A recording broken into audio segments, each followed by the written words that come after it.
I have to go get breakfast now.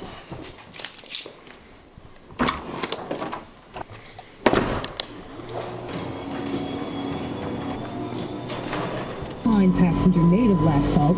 It captured the Republican gubernatorial candidate. Egg white spinach and feta wrap. It's my favorite. Now that I've had breakfast, it's Friday. Let's talk Photoshop.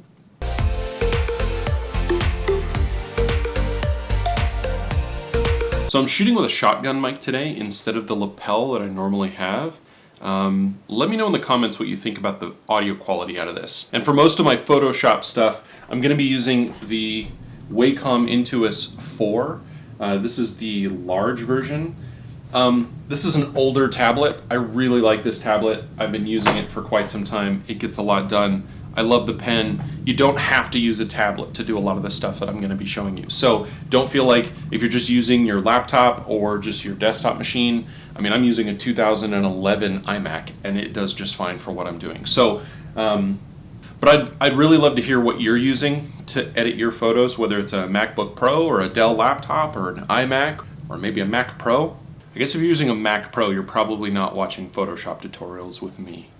Let me know in the comments what you're using. So in this Photoshop Friday, we're going to be talking about layers. This is a really simple topic, but it's one of the most powerful tools that's built into Photoshop. I wanted to go over it for a couple of minutes just to give everybody an idea about one of the most powerful features in Photoshop. Now this is a more basic feature in the software, so if you've been using Photoshop for a while, this is not going to be new stuff for you, but it's always good to get a refresher. And if you're interested in some of the more advanced stuff, I will be going into it more.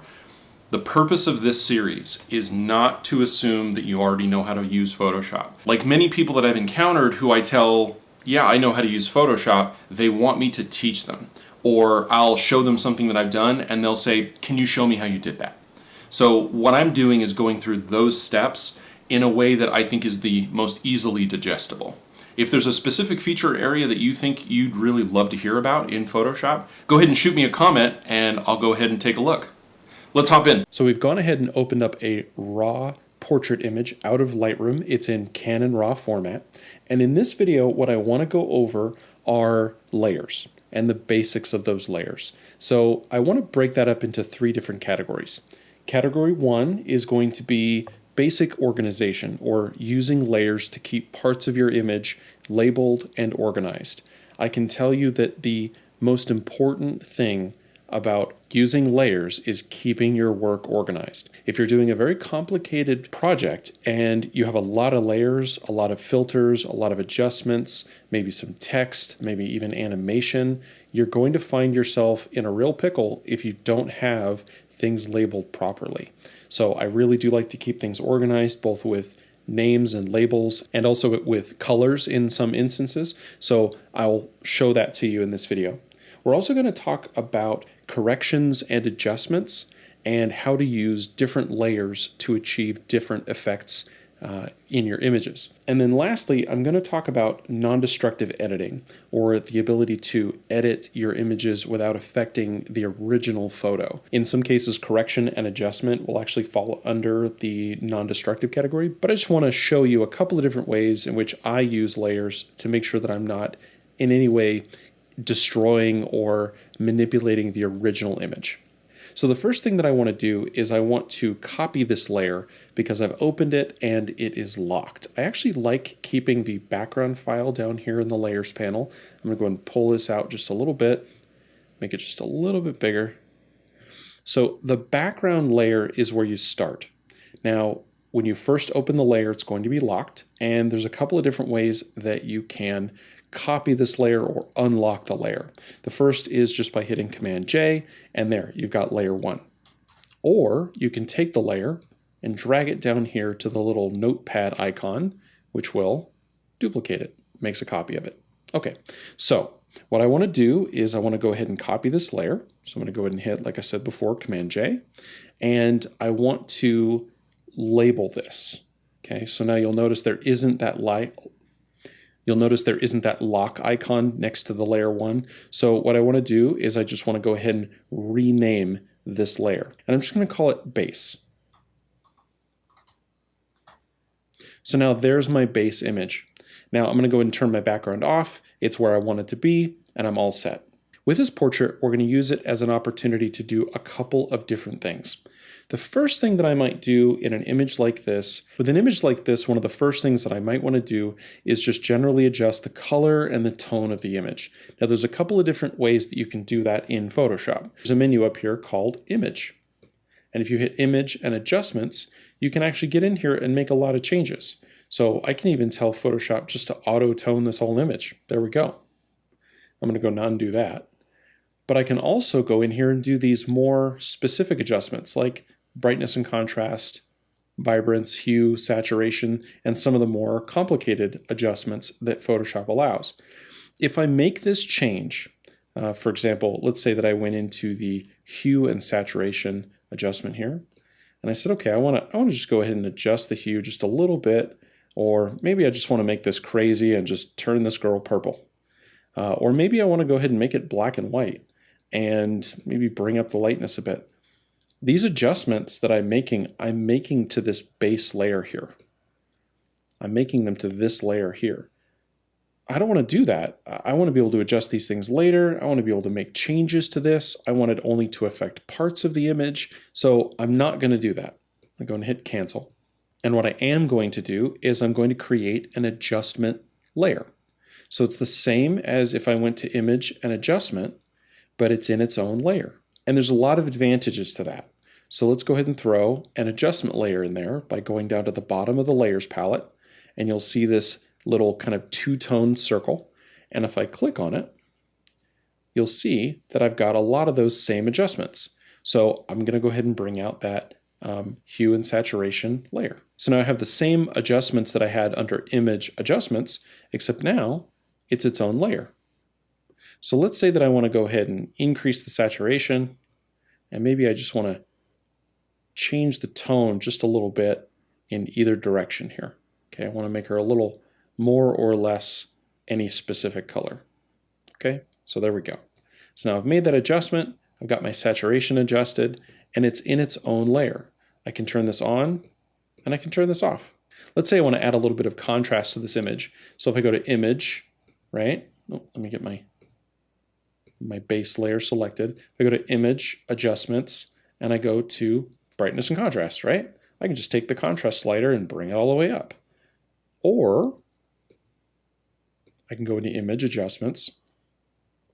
I can go to Curves, right? And I can give her just a little bit of an S-curve. I can bring our darks down, bring our brights up. I could also use one of the built-in contrast adjustments in Photoshop. There we go. Okay, but I don't want to do that because, again, I am manipulating this base layer. So what I want to do is hit cancel, and I'm going to add a curves adjustment. So there's my curves adjustment, okay? I'm going to bring the layers palette down just a little bit so we can take a look at that. And I'm going to go ahead and add that contrast. And there we go. And that looks pretty good. But in some cases in this image, there are a couple things that I actually want to change. So I'm actually going to pull this curves layer out by dragging it down here to the trash can, or you can click on this layer and just hit delete. So now we're back to our base layer.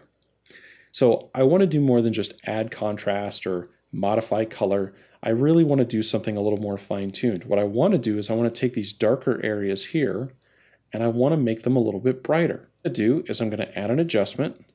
I'm going to add a levels adjustment, and I'm going to take these darker areas and I'm going to bring them up just a little bit. Now you might say, okay, but then the image kind of looks washed out. And it does, you're right. I don't actually want to apply this to the entire image. So what I'm going to do is, if you'll look here, this is the icon for our levels control. And right next to it is this white square. And then you see this white area next to our levels icon. And what that white area kind of depicts is how much of the image this, or what area of the image this is actually going to affect. And you can see that it's all white. So that means that it is being applied 100% to every single part of the image. And you can tell because the whole image looks like it's being applied. So what I'm going to do is I'm actually going to invert this mask. That's what you call that. It's a mask. So I'm going to invert this mask, and I'm going to do that by going and hitting Command I. And now you'll see we're back to our original image. So we're back to our original image, but we still have this effect sitting here. It just hasn't been applied because now it's gone from white, where it was 100% applied, to black, where it's 0% applied. What I'm going to do is I'm actually going to now apply this using a brush. So I'm going to go ahead and select my brush tool right here. Okay. And I've got a round brush selected here. I'm going to right click and I'm going to change or make sure that this is set to a hardness of 0. And the hardness of 0 is going to just make sure that it's nice and soft. Okay. I'm also going to go up here and make sure that my flow and smoothing controls are set. And that's because I'm going to be using my pen. The flow and smoothing controls just kind of change how much or how strong the effect is going to be. So I'm going to zoom in here just a little bit. And I'm going to go ahead and press the space bar to drag over to the area that I want to be. Now on my Wacom tablet, I've actually got a button specifically set for that, but you can also use the space bar. Okay, so I'm switching to the Wacom tablet and I'm going to start really kind of applying this effect using my pen. You can use your mouse for this. I happen to be using the tablet. And I'm going to go ahead and add these in here.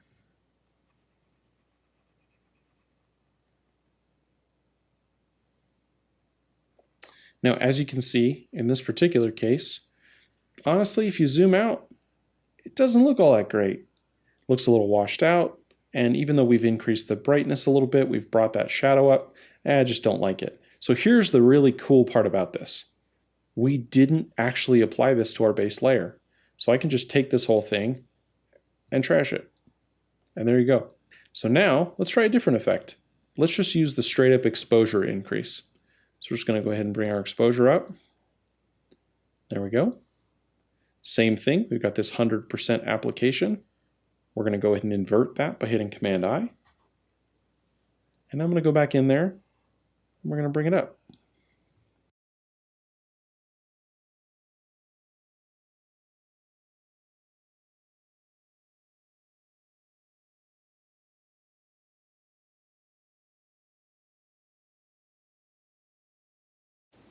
I'm going to go ahead and increase the size of my brush a little bit here. Okay, now I've also added a little bit more feather to our mask. And the way that you do that is by clicking on the mask and adjusting this feather control. What that's going to do is it's going to soften the edges that this effect is being applied with. Okay, now if we zoom out here, and if we click view and not view, so now we can see that we've just a little bit gone ahead and brought up the exposure, the brightness of that level of her face. Okay, and then I want to just go ahead and soften this out just a little bit more here. Okay. So that's just one basic example of doing a non-destructive modification to a layer. So let's go ahead and dump that one and let's try another one. Let's go ahead and use a curves adjustment. Okay, and what we'll do is we'll do just a quick effect on one of her eyes. We'll actually just increase some of the color and some of the vibrance of her eye. So we're going to bring up the curves layer here, and I've made some adjustments just like this. So now you can kind of see where that's at. And I'm going to go ahead and invert that layer. There we go. Now let's go ahead and zoom into her eye here.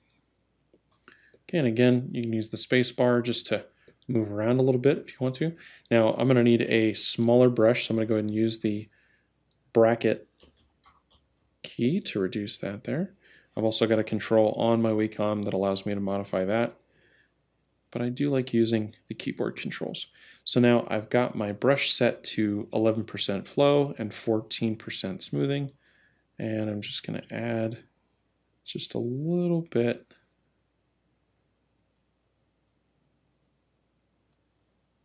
right in there. Okay. And now if we turn that layer on and off, you can see the difference. So we just brought up just a little bit of color, just a little bit of vibrance in our eye. Now if we do the same thing on the other eye, okay. Trying to avoid the pupil itself.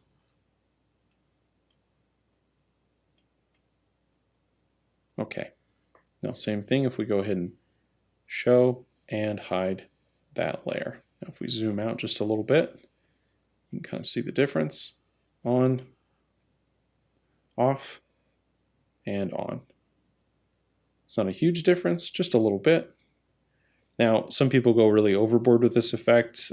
Sometimes they'll use it to increase the brightness of the eyes, the actual whites of the eyes or teeth. That can look really unnatural really fast.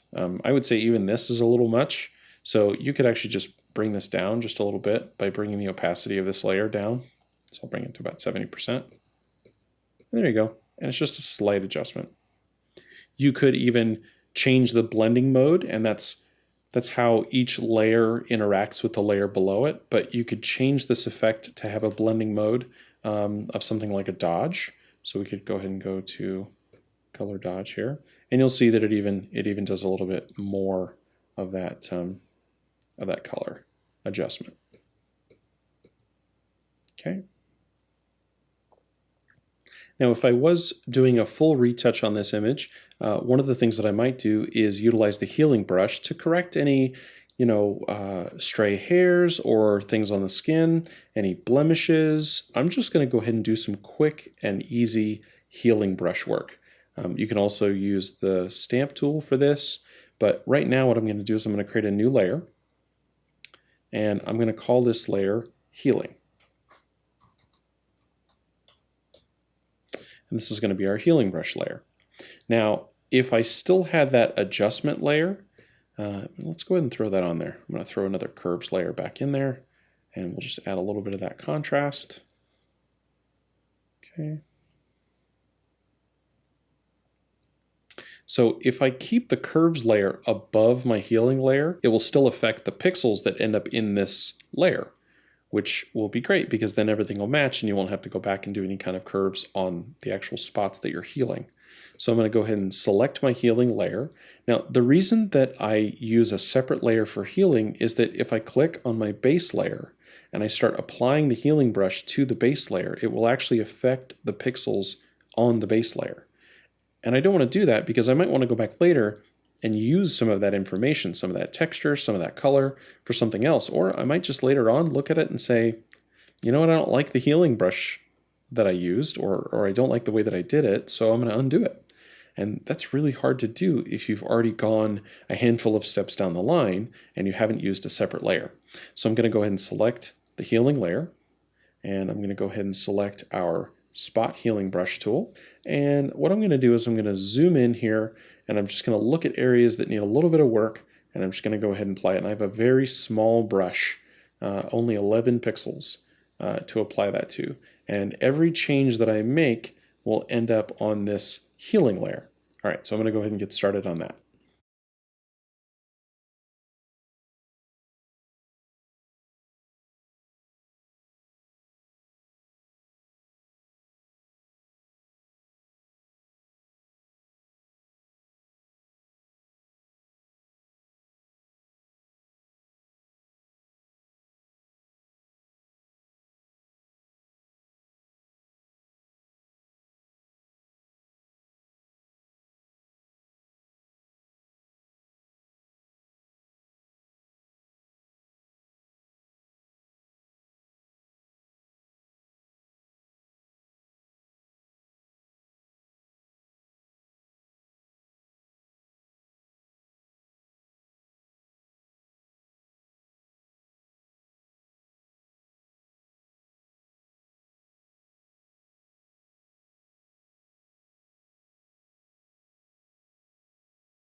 And now what we can do is we can actually turn our healing layer off and on. And now these are really small blemishes or little flecks of skin or makeup or hair that's on the face. I pulled a couple of the flyaways off of her face, but I actually like some of them because it's got kind of a messy look. And that was sort of the point of the photo shoot. So I think we're looking actually pretty good there. Now, if you turn the base layer off, you can actually see, and I don't know how well this will resolve on YouTube, but you can actually, if you zoom in, you can see all of the different spots that the healing brush layer was applied. All right there.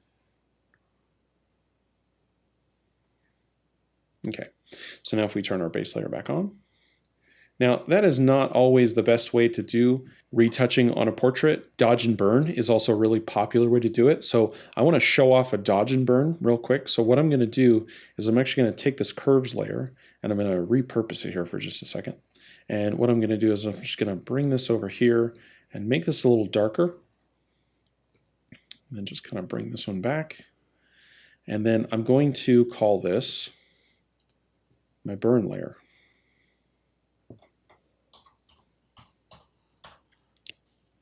And then we're going to go ahead and create another layer, and we're going to call that our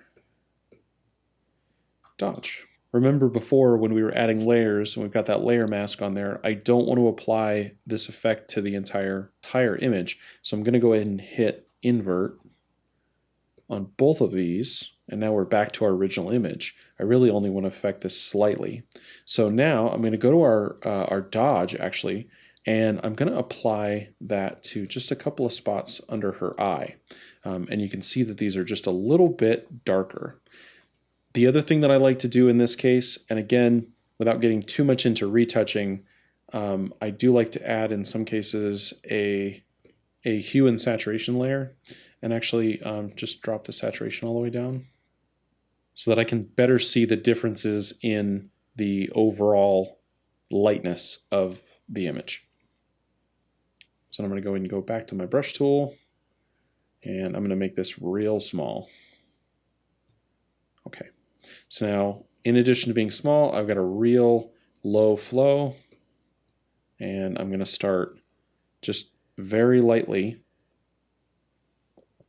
And I've got to make sure I select our dodge here. I'm going to start just very lightly adding that dodge.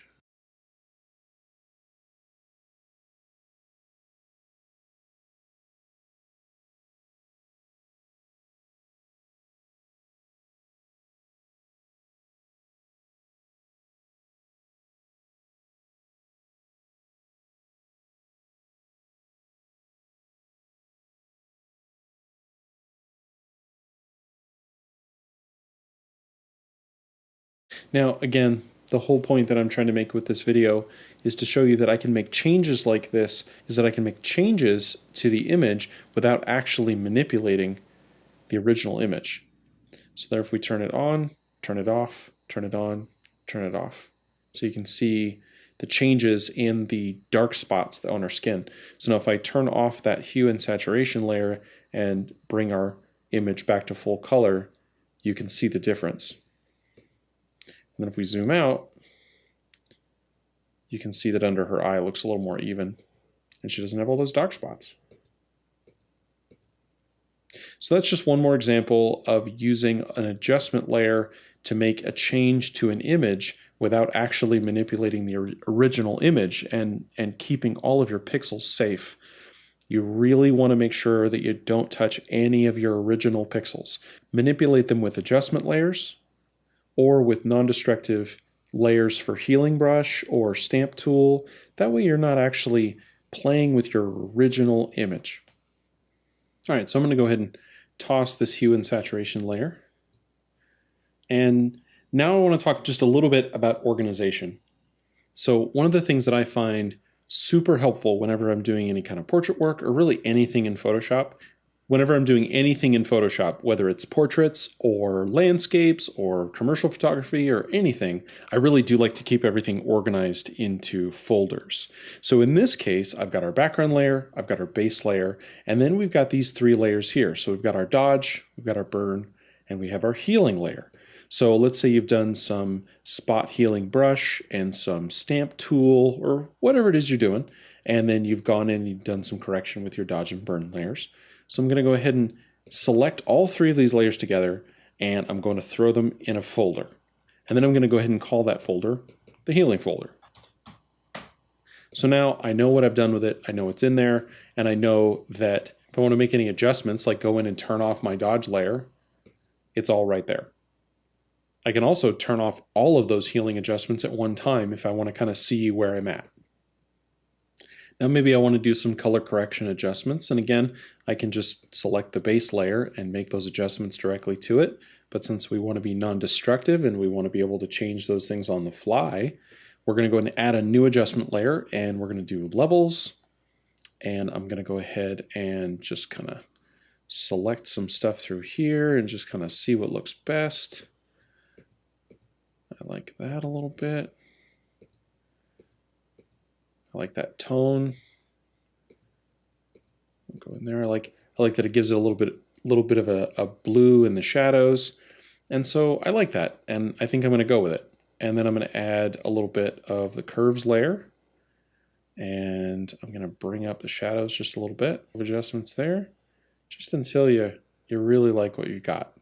And then I can select both of these layers, throw them together, and I can throw them in their own folder. And I'm going to call that color adjustment. So there we go. So now I can turn that on and off together as I wish. I can also turn off the healing, and the healing underneath the color adjustment is affected by it. So that way, as you make changes up your layers from top to bottom, everything is affected by everything in your layer stack. That way you're not having to go back and forth. Now I could also go into this base layer and go into my filters and maybe add some sharpening, like an unsharp mask like this.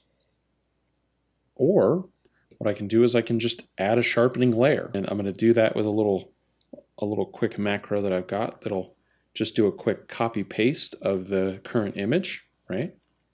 And I can do a filter, other, high pass, okay? I'm going to go ahead and do that to 2 pixels. Then I can set this to overlay. I can turn that on and off. Now, this probably won't show up on YouTube just because of the compression, but it just adds a slight amount of sharpening. Another really cool thing that you can do is if I just go ahead and throw this layer away, I'll go ahead and give myself another layer to work with. I'm going to convert this into a smart object, and I'm going to rename it Sharp. And then I'm going to add that filter back to it. And instead of adding it directly to the image, it's actually going to add it as a non-destructive smart filter. So then I can modify it later. So right now I've got that smart filter set to 2 pixels. But if later I wanted to, I could always increase it to a higher amount. And I'm going to go ahead and set the blending mode to overlay. And we can just kind of zoom in a little bit. And we can see that sharpening has been applied. If you turn that off, you can see that there's a lot of sharpening and contrast being applied. Sometimes that's good, sometimes that's bad. Depends on the image that you're looking for. This is just one technique to add sharpening. It's one technique to add your healing and fine-tuning. There's a lot of videos out there about that. What I wanted to talk about today was mainly how to use layers to your advantage and how to use them to be non-destructive. They allow you to really kind of organize all the different parts of your image, as well as make corrections and adjustments without actually affecting the original image. And they allow you to be non-destructive in things like corrections and manipulations, things like using the healing brush or the stamp tool. There's a lot of different things that you can do with layers to allow you to make those changes and not actually impact your original layer. So this is super simple, super basic stuff within Photoshop. So get in there, start adding layers to your images, use adjustment layers, use the masks to apply those filters to small parts of your areas that you're looking for, and get creative. So that's just an example of using layers in Photoshop for portrait work. Now you can do similar things for landscapes, commercial photography, and all sorts of other things. Plus, there's video applications, there's lots that Photoshop can do with layers. We'll talk more about that and other types of photography and how to use some of these features with them in some of the follow-up videos. I hope you liked this video. If you did, please go ahead and hit that subscribe button. I'd love it if you hit the like button. I'd love it if you shared it with your friends. And if you added a comment just to let me know, what are you doing with Photoshop right now? Thanks, and I'll see you in the next video.